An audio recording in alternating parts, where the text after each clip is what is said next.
بسم اللہ الرحمن الرحیم۔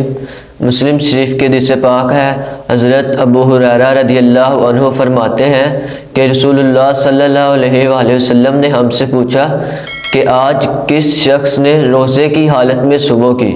حضرت ابوبکر صدیق رضی اللہ عنہ نے عرض کی، یا رسول اللہ صلی اللہ علیہ وآلہ وسلم میں نے۔ تو آپ صلی اللہ علیہ وآلہ وسلم نے پوچھا، آج تم میں سے کون جنازے کے ساتھ چلا؟ حضرت ابوبکر صدیق رضی اللہ عنہ نے عرض کی، میں۔ آپ صلی اللہ علیہ وآلہ وسلم نے پوچھا کہ آج تم میں سے کس شخص نے مسکین کو کھانا کھلایا؟ تو حضرت ابوبکر صدیق رضی اللہ عنہ نے عرض کی، میں نے۔ آپ صلی اللہ علیہ وآلہ وسلم نے ارشاد فرمایا، آج تم میں سے کس شخص نے مریض کی عیادت کی؟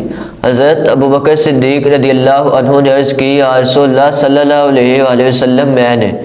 تو آپ صلی اللہ علیہ وآلہ وسلم نے فرمایا، جس شخص میں یہ سب اوصاف جمع ہو جائیں تو وہ شخص پکا جنتی ہے۔